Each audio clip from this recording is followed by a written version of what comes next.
My earliest memory of a horse is a horse biting me in the ass. You might have to cut that out. Sorry. Never. That's my earliest memory of a horse, literally in the ass. Why? What I was little. I was bending over a fence trying to scratch his shoulder, and he bit my butt. I think there's a softness that women can have that is so powerful and really has influence in a completely different way, in a good way, that I've seen succeed time and time again. And I see a lot of female business owners who identify as, female and feminine, try to squelch that and try to be something a little different in order to succeed. Hey, y'all. Welcome back to Through with a Splash of Tea, a podcast where conversation is key.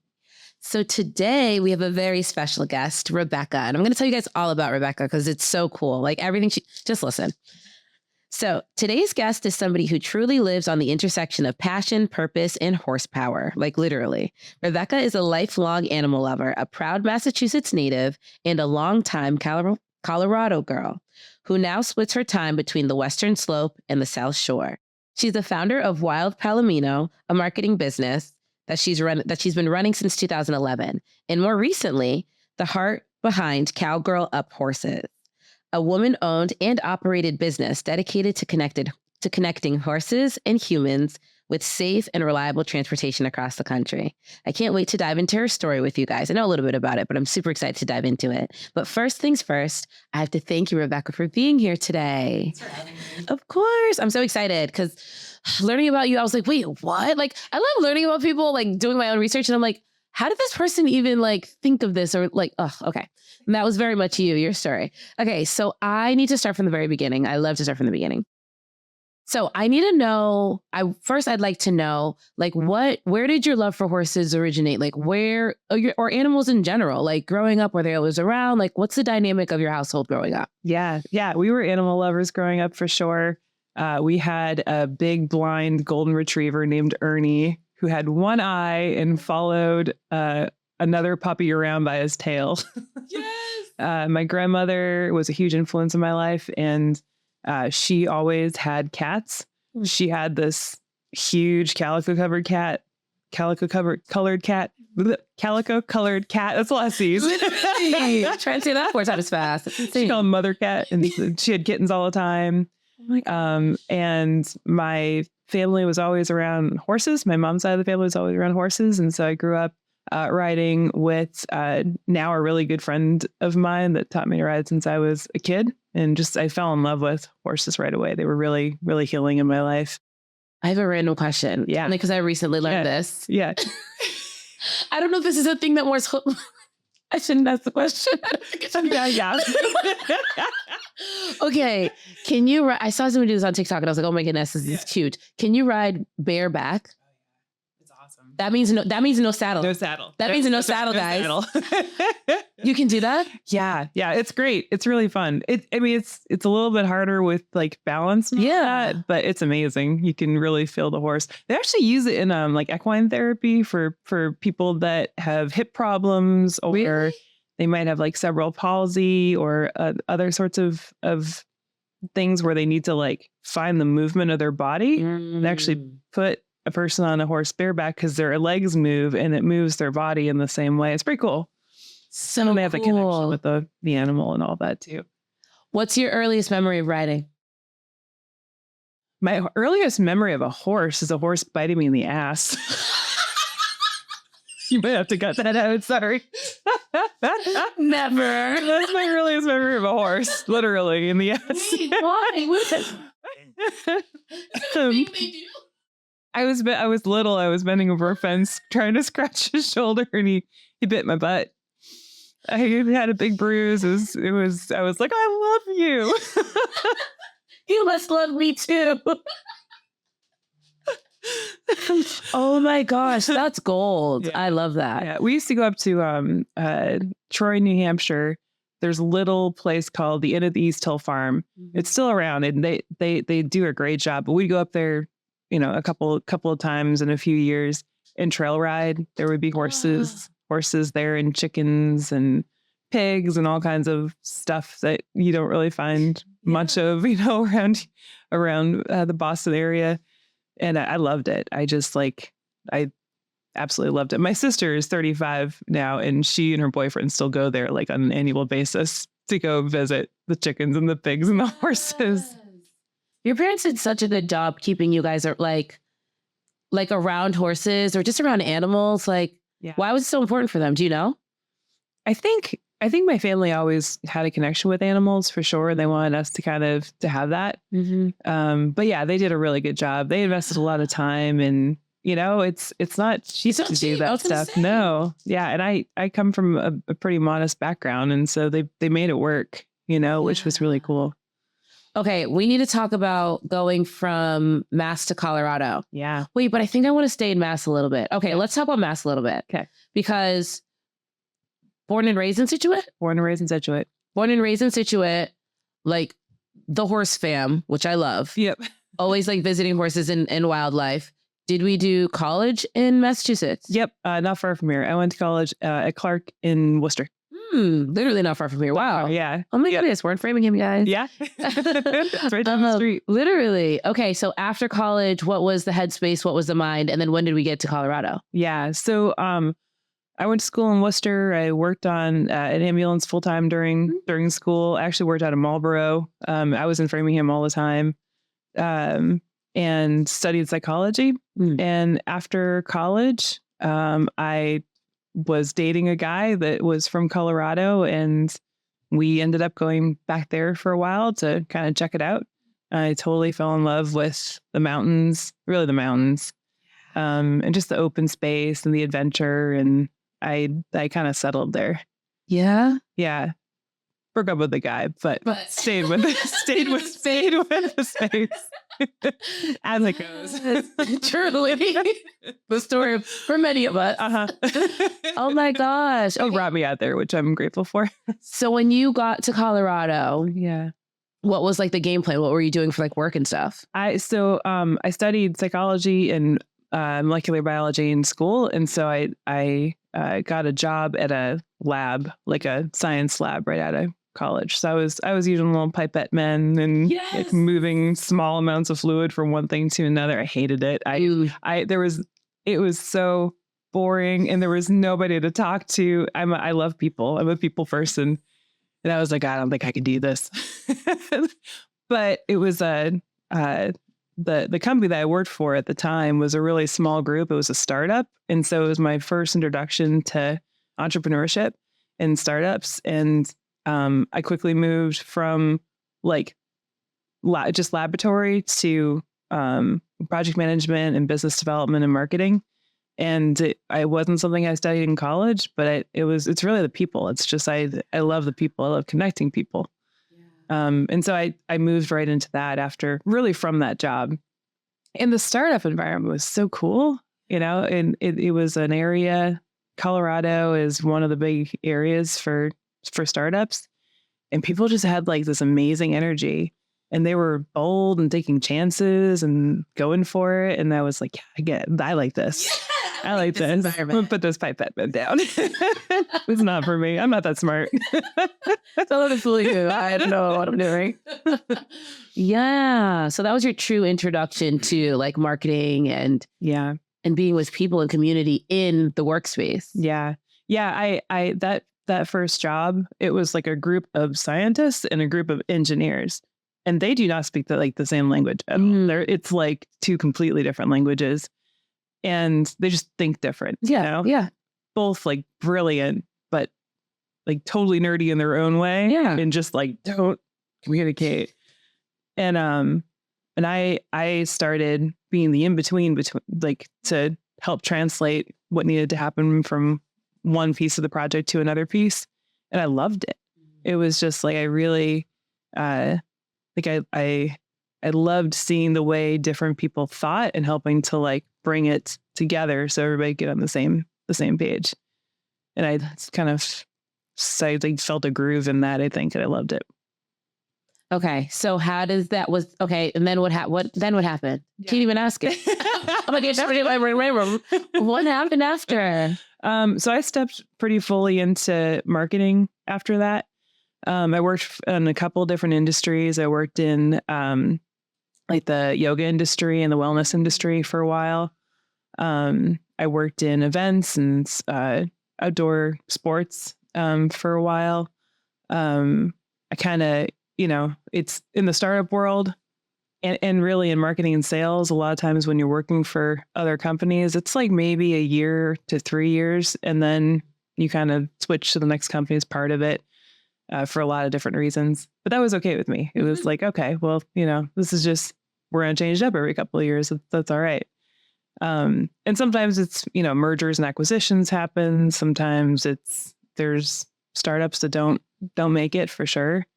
And sometimes I was kind of climbing the ladder. So looking for, bigger opportunities every time. So, but it was cool because I got to see a lot of different industries and a lot of different businesses.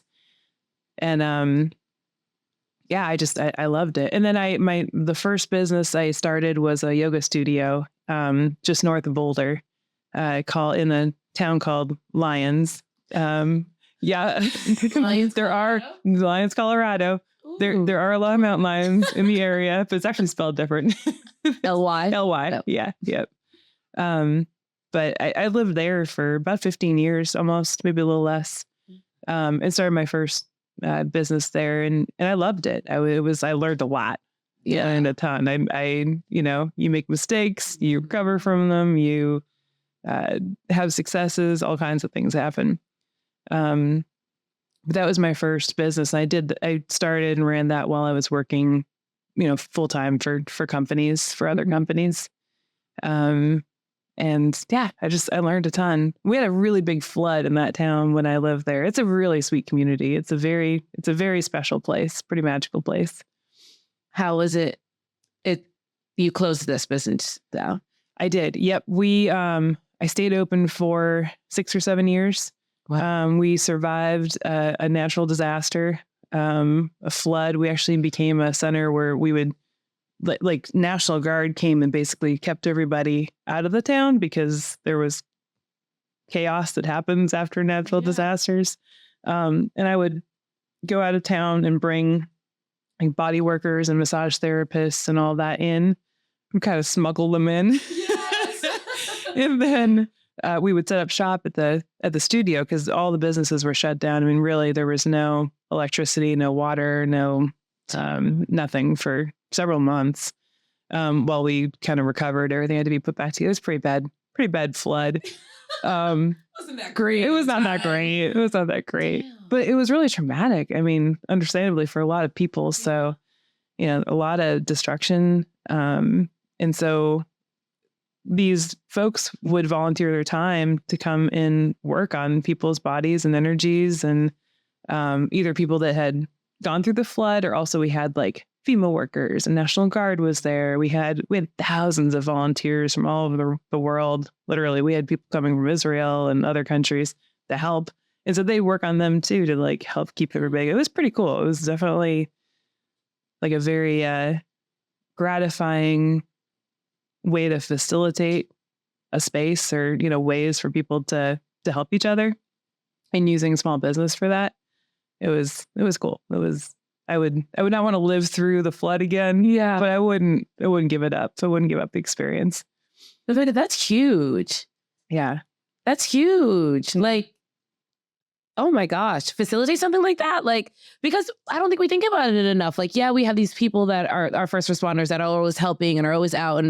But like, who takes care of their bodies when they go home, and like, it's a single man or a single woman, like, or even if like their spouse is too, like just who, like, and to provide that service. And as they keep, like you said, it was for a month, like, damn. Yeah, it took a while to recover. It really did. It was really cool to see the power of community, like a lot of people, this is what I saw. A lot of people wanted to help, but they really didn't know how, and I think that happens a lot where like people really want to help. People are good inherently. That's what I believe. And people mostly want to help. And so sometimes they just need a way to do it. Yeah. And it was cool to see that. It was like very gratifying to see that. And everybody felt good. You know, the people that received the help and the people that gave the help. Like it was so good all around. So really, it was probably one of the best like chapters of my life in a lot of ways. So fulfilling. Yeah. Even though, you know, it was a flood. Literally. The root of it all was a flood. Yeah. Oh, dang. Yeah.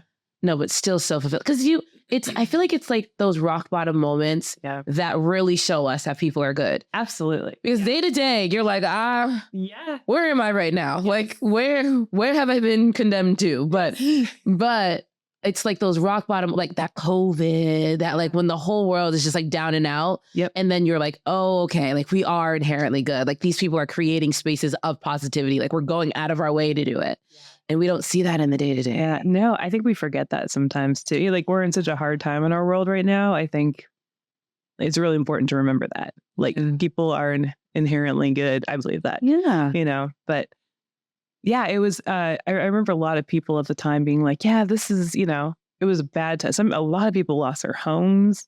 I watched a good girlfriend of mine. Now we're good girlfriends. I didn't even know her at the time very well. I literally watch her house like floating down the river. She had her 2 kids with her and she's just watching her house floating. Like you just see, you know, there's no way to, it helps you prioritize, I think, what's important and who to help and how to help. And people's true colors show, you know, like they just show through. Mm-hmm.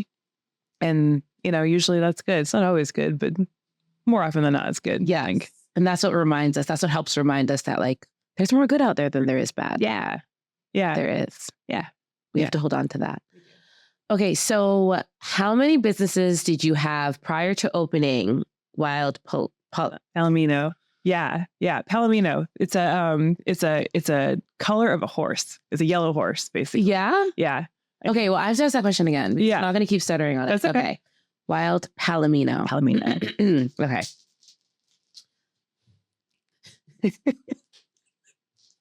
Is anything real? Okay, stop. Okay, so Rebecca, how many businesses did you have prior to opening Wild Palomino? I had one before that. So the yoga studio was the first one. That was called Lions Yoga Studio, and I rebranded to Namaste Lions. That's cute. Namaste. Namaste, bitches. You have to cut that in. Sorry. I wanted to so bad. I had to let it happen. I was like, yes, I like where this is going. Yes. So yeah, they were the first, or that was the first one. My yoga studio was the first one. And then Wild Palomino has gone through a lot of iterations of like names, and I had a couple business partners for a while. But I opened it in 2011 when I was working in biotech. And it had gone through periods of like being really big and like a full blown agency, and being really small and just a 1-person consulting business. Mm-hmm. Wait, I'm going to pause you right there real quick. 2 questions before we go on. First, what's Palomino? Mm-hmm. And then second, tell the audience real quick what the business actually is and what it offers. Okay. And then we'll go into like the story. Yeah. So Wild Palomino. So I named it after my horse. I have a horse who's a Palomino, which is a color for a horse. She's yellow. She's blonde, basically. She's a blondie. And there's like paints and there's bays and all kinds of different colors of horses. And so I named it after her. Her name's Soleil. She is sassy. She's a sassy girl. She's great. And it's, you know, I think wildness for me, when I rebranded this last time to Wild Palomino, it was like, I felt really good about it because I think that there's a need to be wild, you know, like wild is bold and wild is out there, and we pay attention to wild, you know, and we all have it in us a little bit. We need to be a little feral.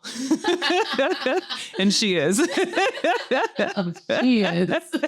So I named it after her. But so Wild Palomino, we're a small consulting agency.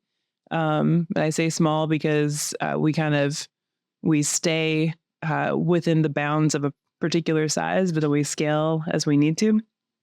Over 15 years or so, I've made a really strong network of people that work as individual freelancers. So I swarm them when we have needs for them. So if I have a client that has something really specific, like I know exactly who's going to be great for them. And it helps because it cuts down overhead.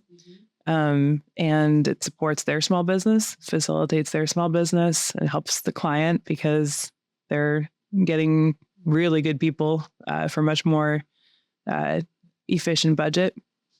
And I believe in that because, I serve a small business and we need to kind of stick together and help each other grow. But so we do a lot of business growth services. So everything from marketing can mean so many different things these days, like so many things. It can be social media, it can be your website, it can be everything. I'm really talking to people. Expert marketer. By my course, I'm a guru, but all you've done is have conversations. And it's like, I need a little more than that. But yeah, it could be so many things. Yeah. Yeah. We, for me, it's, we have a kind of a split model. So we do business growth coaching. So I work with business owners directly and, we plan and strategize and re-strategize and hone in on roadmaps to grow their business, basically. So that can be capacity growing. It can be revenue growing.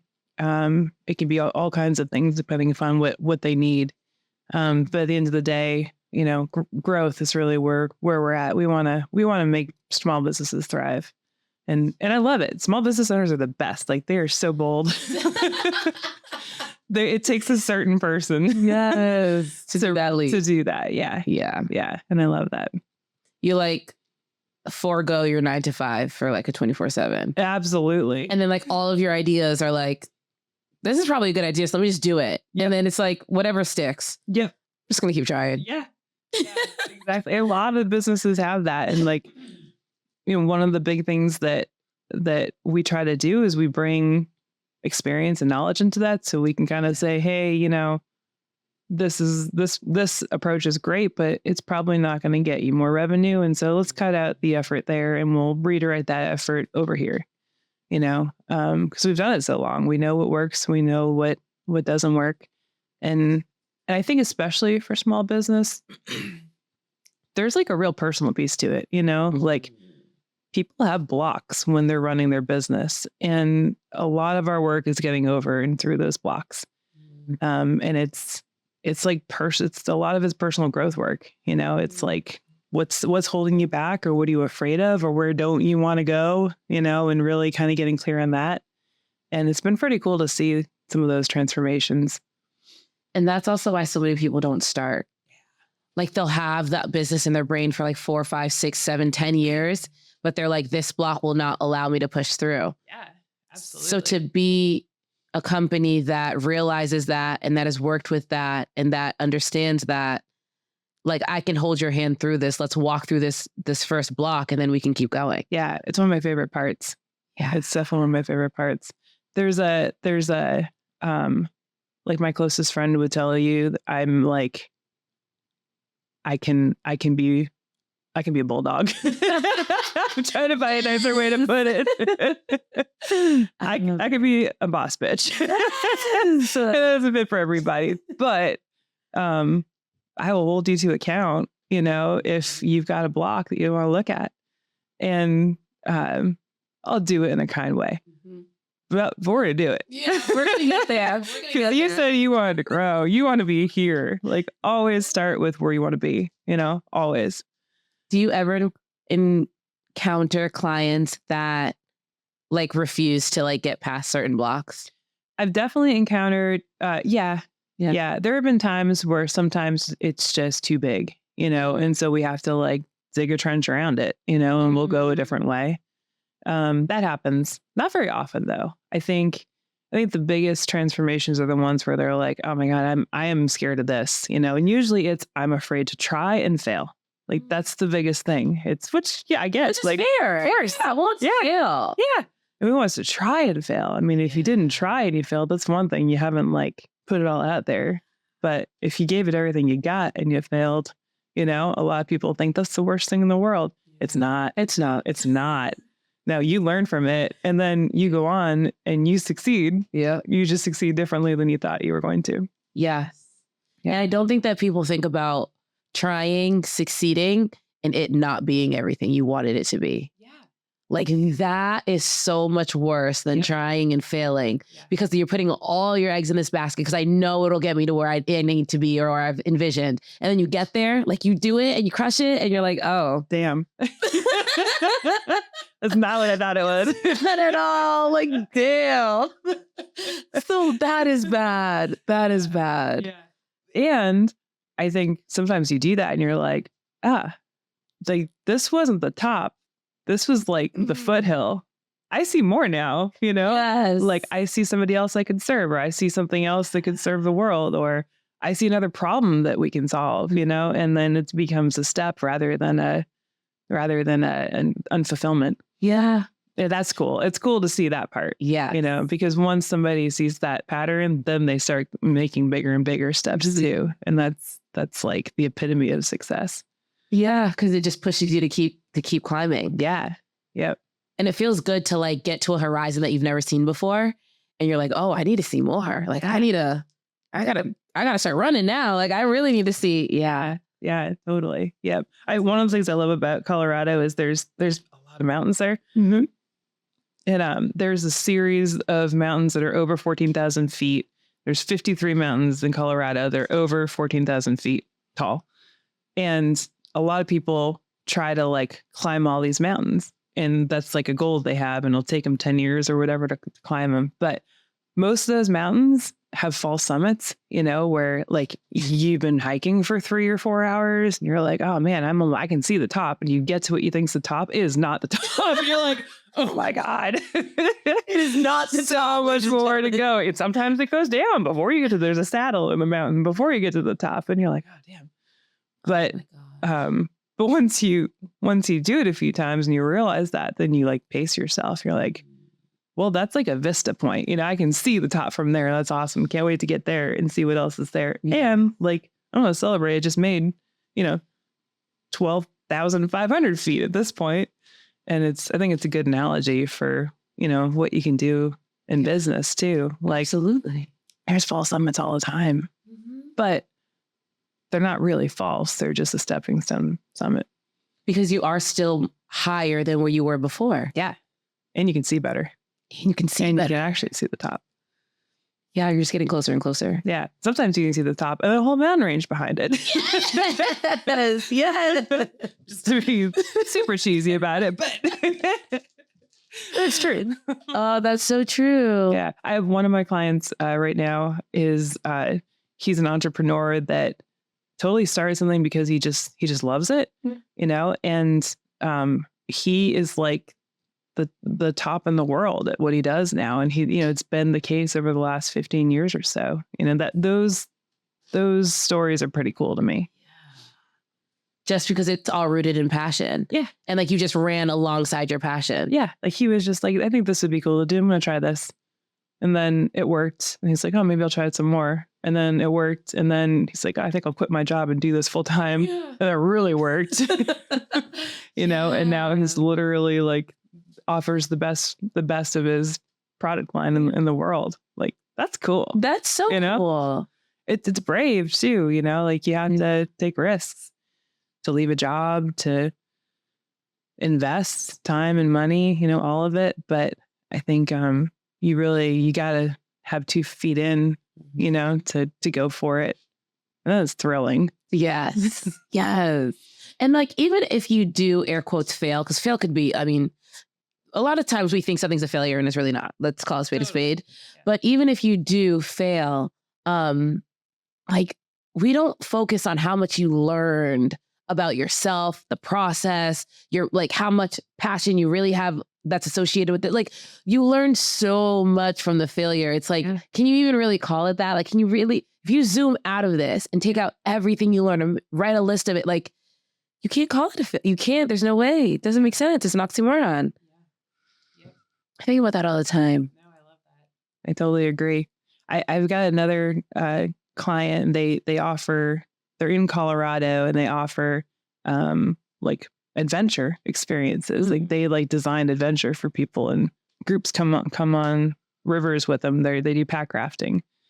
And can I say a Yeah. no, okay. Say anything. Okay, awesome. Everything. Yeah, they're called Four Corners Guides, and they're near Durango, Colorado.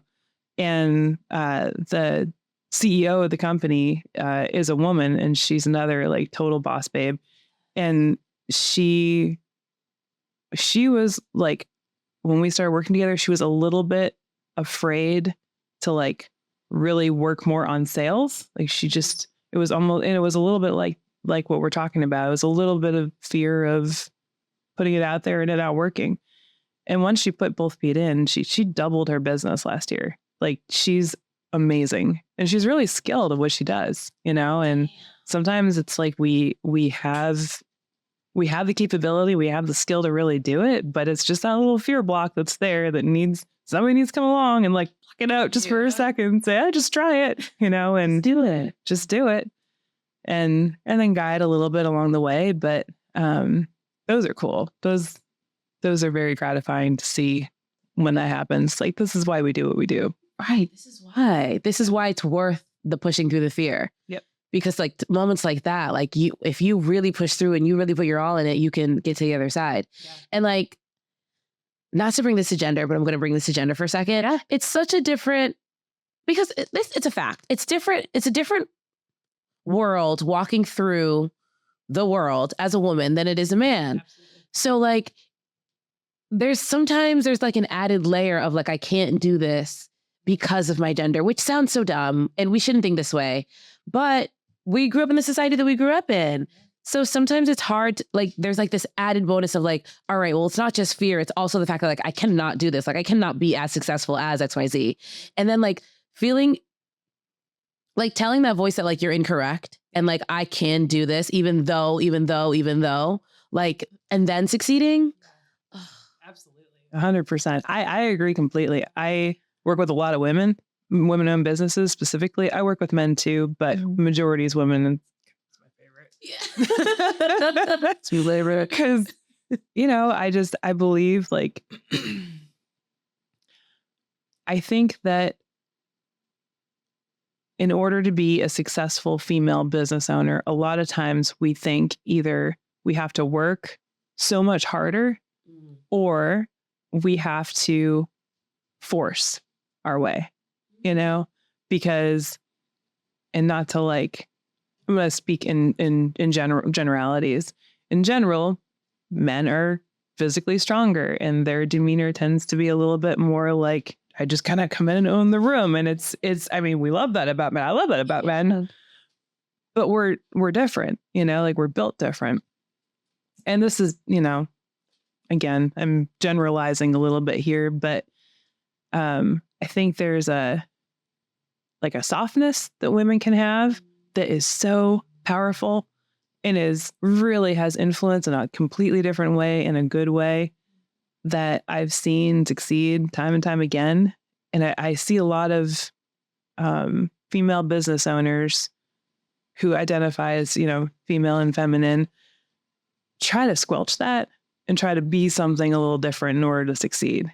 And like, it is just such a gift, you know, like the connection that you can make as with a soft feminine is huge. It's huge. The trust you can instill, the way you can use words, all of that is such a strength. And it's cool to me to watch women still like totally have power, but have power in a whole different way, and to really help them serve their customers or their clients in a way that they like super connect. It's just a deeper connection, I think. Yeah. We're built for that. That's literally what it is. Like, we don't have to, I was talking to a friend of mine about like, I'm reading The Art of Seduction. Well, let me not lie. I started reading The Art of Seduction and then I was like, let me not lie again. Okay. So I listen to audiobooks because I can't focus when I read. Like a physical book. It's so hard for me. My brain is everywhere. I'm thinking about plans for this weekend. I'm like, girl, you're reading right now. Anyways, so I started the audiobook of Art of Seduction, but then I realized like some books you can't just audiobook, like you have to like have the book in front of you, like so I can like really dive into it. The Art of Seduction is that for me, so I stopped reading it. But like that book is very much about like finding your power as a woman and like what that is and what that looks like. And I think a lot of us as women, we think of power as like what it traditionally is, like hard and force and like brunt force and like just whatever, just tough. But like a lot of us don't realize that like our power is different. Yes.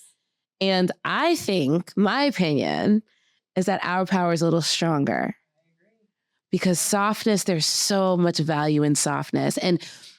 But we're not taught to fall into that. We're not taught to fall into that.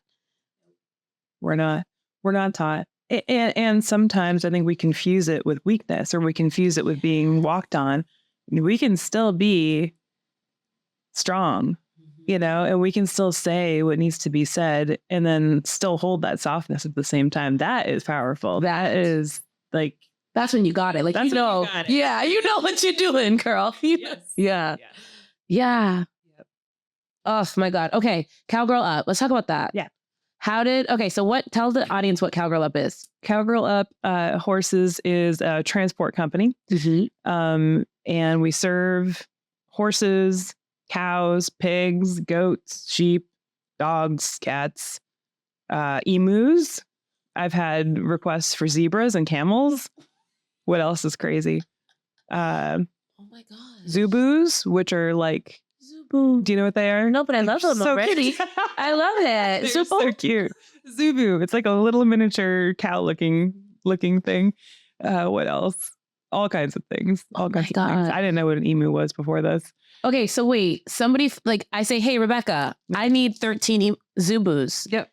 And you're like, gotcha. Be there next week. Like, what happened? Yeah. So it's all transport. Okay. And so it can be for lots of different reasons. It can be for sales, for farm moves, families moving somewhere, auctions, adoptions. We do a lot of work with rescues.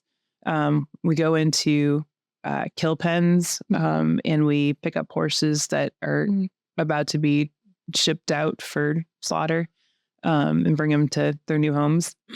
all kinds of reasons. But we'll go and we will pick up the animals and we will load them and care for them on the road and take them to their destination and give them safe landing and safe delivery. And it's really rewarding. You see a lot of the country. I was the only driver as I started this from the ground up with no capital. It was all sweat equity, and literally drove around the country in my F-150 with a 2-horse stock trailer that I found in Oklahoma that had been rebuilt. It's been rebuilt a lot of times, thanks to a lot of friends, a lot of people. My boyfriend has fixed that thing probably 4 different times on the side of the highway. I've been saying, there's so many. Anyway, it has been built from the ground up, and it's really rewarding. Having animals can be really nervous when they are broken out of their patterns. And it's really good for them to be broken out of their patterns. But, there's a way to kind of help them along. And that's why we started it. I actually started because I wanted to bring my horse out here to spend a couple of years back out in Massachusetts to be closer to family. And I just didn't trust anybody to take my horse. I was like, no, she's going to be so nervous. You don't know how to scratch her nose the way she likes. It's important. And that's literally how it started. I saw kind of a need for like softer care, I think, for them. And that's what we pride ourselves on. That's what we do. And so I started a couple of years ago. Now I am mostly running the business aspect of it. So we create a really good reputation. We have really good reviews. We've got a lot of happy people. We have worked with several animal rescues to pick up animals. And my other business is marketing, so I know how to get the word out. Yeah. And so we have requests all week, every week around the country. And we're still growing, I'm still only 2 or so years in. But I act essentially as a broker now. So I pair the right client with the right transporter that I know. And I'll create a route for a trip and it will serve everybody. Usually they're shared trips, so it's less expensive for the client, but they're shared trips, so it's more efficient for the transporter. So they do well, the client does well. It's kind of a win-win for everybody. But a lot of people don't go to kill pens. Kill pens are tough. What exactly is a kill pen? So there's slaughtering horses in the United States for food or medicinal purposes is not legal, but it is legal in Canada and Mexico right now. Okay. And so kill pens are basically holding areas for horses that are going to slaughter. Yep. And it happens for all different reasons. Like sometimes, really like well-performing horses who have raced, horses who have showed, who have jumped, all kinds of things. Like just a series of circumstances. An owner passed away, or the horse was sold to the wrong person, or ultimately the horse can't be cared for, isn't being cared for, and goes to auction and is purchased by, it's a little somber, but it's real. It's purchased by a meat buyer. And usually the meat buyers kind of spend the least amount at an auction and kind of take the horses that are not wanted. And oftentimes they will bring them to a kill pen, and that kill pen works with other organizations to find potential adopters for the horse. And if the adopter can basically post bail, which essentially means pay more than the meat buyer is going to pay, then everybody's happy. Meat buyer has more for that horse than he would have otherwise. Kill pen no longer has to care for the horse. Adoption agency helps somebody, not adoption agency, a rescue helps pair the horse with somebody. And so horse rescues are huge, and there's a lot of people that are really passionate about it, and there's a lot of horses. But oftentimes, like there's big ones. There's several in Texas, but there's one in particular in Texas that I go to a lot. And, to go, you walk in and a lot of these animals aren't going to make it. Sometimes there's babies there. I mean, yeah.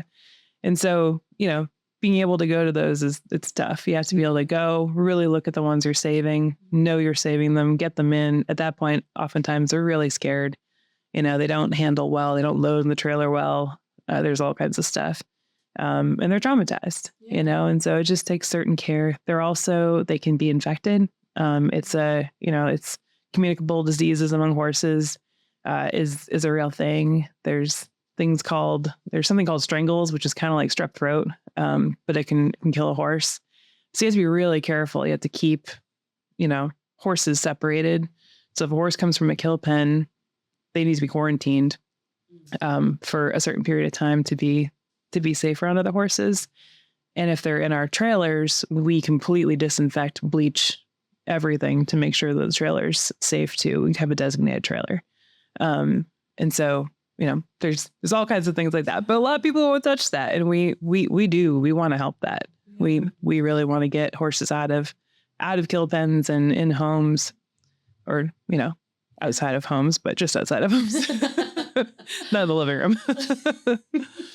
Wow. So we have a lot of trainers that transport for us, all women right now, which I love. Yeah. We're called Cowgirl Up, and that name came from, I went through, as we all do, pretty hard time in my life, went through a very hard divorce. And at one point I had to be like, all right, I gotta buck up. I gotta move forward. I have to get my life together. And I was, at the time, the majority of my time was on the western slope of Colorado. And there's a lot of cowgirls, a lot of cowboys there. I'm not one. I'm not a real cowgirl. Man, those girls are tough. They are good. Yeah.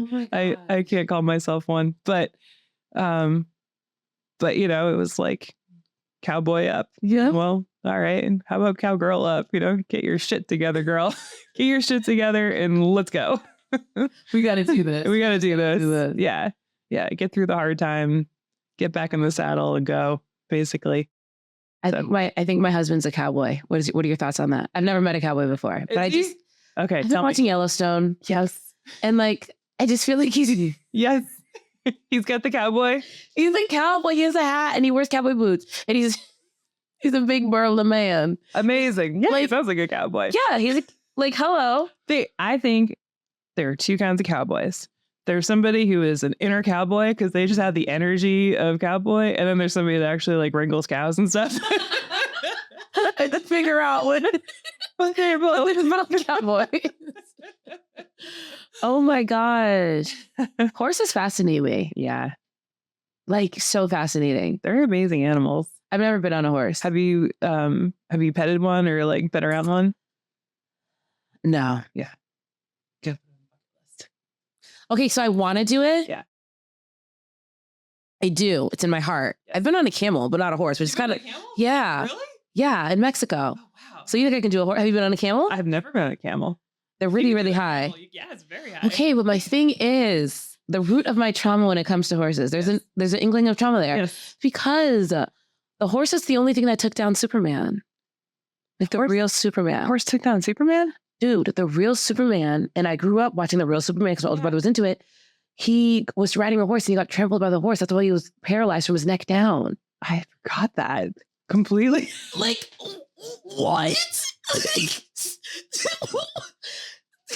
Rebecca, come on. That's a reasonable reason for trauma. I can see that. I understand. So now when I see them, these are such beautiful, majestic creatures, but very powerful. Very, very powerful. Yeah. Yeah. I mean, I think a horse has major strengths that needs to be respected for sure. Yes. 100%. They're at least 1,200 pound, if not a 1,500 or 800 pound animal. They're big. And they're fast. And they're fast. And they're I've never been around a horse, but a lot of TV shows and stuff, they'll always say a horse can read your energy. Oh yeah. So you have to be yes. 100%. 100%. Oh Lord. Yes. Yeah, they can. They really can. And they teach you what you need to know. I remember somebody telling me that once and being like, that is bull. I don't know what you're talking about. But it is so true. They won't tell me anything. But then you meet your horse and you're like, yeah. True. Yeah, they teach you what you need to know. Horse feels, 1,500 animal feels a fly land on its back every single time. They're super sensitive. You can... I've worked with a couple of trainers that are just really all women.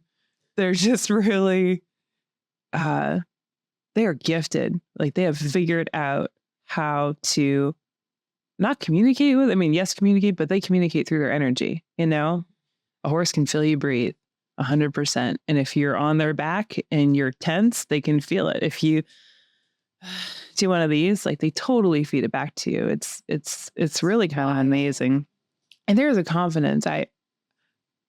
Ironically, my horse, Soleil, the wild Palomino named one, the Sass, she is the worst loader I have ever met in my life. Out of all the horses I have loaded, she is by far the worst loader. It has taken me 6 hours to get that horse in a trailer before. It is really, really hard. It was before I started Cowgirl Up. It was part of what I really needed to learn. She taught me what I need to know, though, because now I go and I load horses that will not load. They will not. They absolutely will not get a trailer. I can get them in the trailer. And it's what she taught me. It really is. She's a lot better now, but now she's an okay loader. But she taught me how to do it. It was horses are herd animals, and they're used a lot in leadership and teaching leadership. And it's because of the way that they operate. If you see horses in a field and you crinkle a wrapper and one of them hears it, puts his head up, they probably don't all hear it, probably the one closest, but the rest of them are so tied in to the herd that all of them will put their head up and turn in the same direction because they are connected and they follow leadership. They follow influence when influence is confident. And that's like, it's 100% about that for horses. If you have the most nervous horse and you approach that horse with like this is the direction we're going in, and you think about your energy going in that direction, more often than not, that horse will follow you because it feels that like that little feeling of confidence that you have to like fake it till you make it sometimes. That's what you grow. And and you get that feedback immediately back from horses. They're amazing. If you question yourself, if you don't have good intent, like it's different. They can totally read that. Oh my goodness. You have good heart. This horse is not going to trample you. I don't know what Superman did, but he did something. He messed up. There was something afoot there. I don't know what happened. He made a mistake. The horse is like, get off me, get off me. Okay, so I have to ask you our closing question. Yeah. I don't want to yet, but I have to. Yes. Okay, I asked all my guests this. Yeah. I created this platform so people could learn, like about themselves, about the world, just learn, because it's so important to me. So I need to know from you, what is something that you wish more people knew? And it can have to do with you, it can have to do with the world, it can have to do with horses. What's something that you just wish more people knew? It's a good one. I might need a second. I need a second. A second. Somebody asked me if it isn't live. I was like, this could never be. No. Never. I've tried not to drop any F-bombs. I think I didn't. I was like, on the way here, I'm like, don't do it. I have I have a trucker mouth. I was a pirate in a last world. Okay. I swear to you. Excellent. My sister's like, you need to change that. Like, you have such a better vocabulary. I'm like, Ashley, I really fucking don't. Leave me alone. Oh, it's so bad. So bad. I think, like I said earlier, I think the world's in kind of a tough place right now for a lot of different reasons. And we've been in tough places before. But I think something that I've learned in business and personal, and something that I continue to learn, I have not mastered this. I work on it every single day. But something that if this could spread to anybody and everybody, I think, for us to really tap into what feels right, and to gather that inner confidence and lead by example and show rather than condemn or blame or type or whatever, to show the way that we feel like it should be. I think that's really the key. If we can be what we're saying that it should look like, then that's going to make a huge world of difference. And it's the same with business, same with getting a horse in the trailer. It's the same with everything. It's like, if we can embody what we think it should be like, then it's going to change, and I think it's going to change for the better. And that's what I would say. I think that's what I would want. Just be whatever it is that you want the world to, like, literally be that, like, be that person that you want the world to be. Yeah. Yeah. I mean, it's a saying that's been around for a long time, but be the change that you seek. I think there's so much attack right now, and it happens everywhere. It happens at Bev, people that are my clients are worried about tariffs, all kinds of stuff, everything that's happening right now. We can get so distracted, and we can, spend our energy in a way that doesn't actually change anything. And I think if we're able to really embody the good that we're trying to do, again, I believe people are good, then I think that things can start to shift for us. Yes, I agree 100%. That's so, yes. Yeah. We forget that a lot, though. We forget it. Yeah. You do. We're in a very attacking time right now in a lot of different ways. And I'm not saying that it's not warranted, but at the end of the day, what do you want the outcome to be? Right. How do you get there? How do you actually change it? I think the more that we're able to be and lead by example, the stronger. Example is the strongest way to lead. It really is. It's never. Because you can talk the talk. You should be doing this, you should be doing that. Yeah, but you're not doing it. So why would I do it? You can talk, you can correct, you can point out things, all those things. And I'm not saying that's bad, but it doesn't really do what we need it to do. If I'm leading a company and I've got a staff who's not doing what I need them to do, like, I need to look at myself, am I showing them? I doing it? Are they seeing it? And it's just, I think it's just the most effective way to do it, So don't forget to be the way you think it should be. Be the change. Be the change. Yeah. Yeah. That's true. That's so good. Yeah, that question always you guys always nail it. I'm always just like, dang. I'm like, I don't know. I have no idea. I don't know, but I do really believe that. No, that's, I love that. Oh, what am I doing? Can you tell people how to connect with you? Oh, yeah. I'm like, yo, what? Oh my gosh. Absolutely. Yes.